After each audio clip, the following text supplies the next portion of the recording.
anterior, nós estudamos a chamada representação complexa. Nessa aula, nós vamos iniciar a descrição matemática das oscilações amortecidas. Para isso, devemos ser capazes de determinar qual é a força resultante que age sobre o sistema. De acordo com a segunda lei de Newton, a força resultante é o produto da massa pela aceleração. No sistema massa-mola utilizado como exemplo, nós temos a força elástica e vamos incluir uma força dissipativa do tipo menos BV, ou seja, uma força que é proporcional à velocidade. A soma da força elástica e da força dissipativa é a força resultante, que é a equação 1.44. Substituindo as equações nessa expressão, nós temos que a aceleração vai ser igual a menos k sobre m vezes x, menos b sobre m vezes v. Sabendo que ômega ao quadrado é k sobre m, e definindo o coeficiente de amortecimento, também chamado de coeficiente de dissipação γ, igual a b sobre m, a equação 147 pode ser escrita como apresentado na equação 150. A é igual a menos ômega ao quadrado x, menos γ vezes v. A aceleração, nós sabemos que ela é a derivada segunda da posição e a velocidade é a derivada primeira da posição. Substituindo essas definições para a aceleração e para a velocidade na equação 150, nós temos a equação 152, que é a equação diferencial que descreve a dinâmica de um sistema que oscila, também apresentando amortecimento, ou seja, dissipação. Para resolver essa equação, vamos supor que a equação 153 seja uma possível solução, ou seja, x de t é igual a exponencial de y vezes t. Substituindo a equação 153 na equação 152, nós obtemos a seguinte relação, dada na equação 1.56. Ou seja, fazendo isso, nós reduzimos o problema de resolver uma equação diferencial a resolver uma equação de segundo grau, utilizando simplesmente a fórmula de Bhaskara. A solução para y é dada pela equação 161, definindo ômega ao quadrado menos γ ao quadrado por 4 como ômega a ao quadrado, e substituindo a equação 1.61, nós chegamos nas duas soluções para y.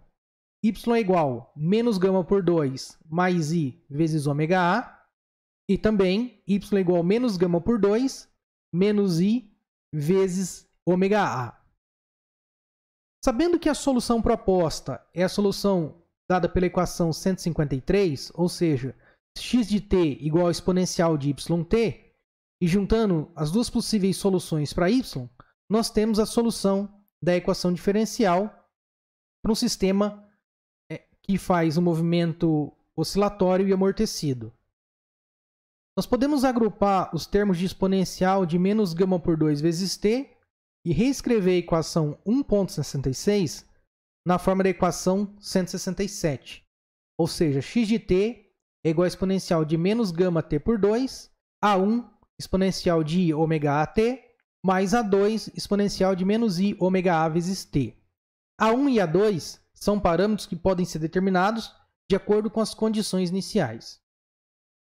Para fazer o gráfico dessa equação, nós podemos analisar alguns regimes de amortecimento que vai depender do valor do coeficiente de dissipação ou coeficiente de amortecimento γ. Para os casos em que γ por 2 for menor que ômega, a frequência angular, nós temos que o ômega a ele vai ser menor que zero e a gente tem o chamado regime subcrítico de amortecimento.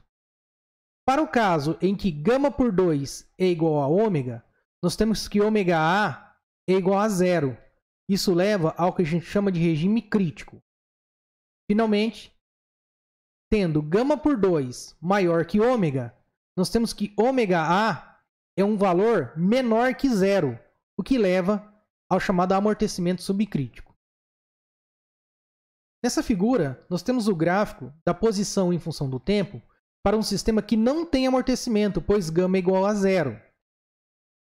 Nessa próxima figura, nós temos a posição em função do tempo para o regime subcrítico. Note que a amplitude vai diminuindo em função do tempo, devido à perda da energia mecânica sendo convertida em outras formas de energia, como, por exemplo, energia térmica.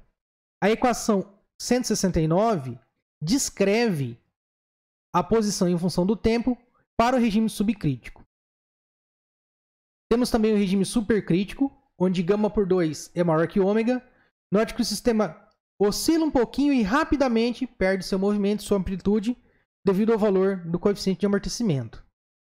E temos finalmente o caso crítico, onde gama por 2 é igual a ômega e não temos nenhuma oscilação. O sistema simplesmente decai para zero em um certo intervalo de tempo.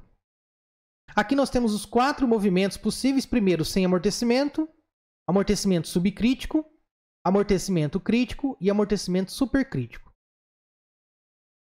No exemplo visto na aula 8, onde eu demonstrei as oscilações amortecidas utilizando o sistema massa-mola dentro de uma proveta com água, o regime que mais se assemelha a esse movimento é o subcrítico, que pode ser descrito pela equação 169. Na próxima aula, nós vamos começar a estudar os movimentos de oscilações amortecidas e forçadas. As oscilações amortecidas e forçadas são um caso real onde você precisa manter o movimento oscilatório que está sujeito à dissipação. As oscilações amortecidas são a aproximação mais real de um sistema oscilante e as oscilações amortecidas e forçadas são exemplos práticos de sistemas onde nós pretendemos manter a oscilação. Por exemplo, num caso de um circuito eletrônico ou simplesmente balançando uma criança num balanço em um parque. Então, até a próxima aula.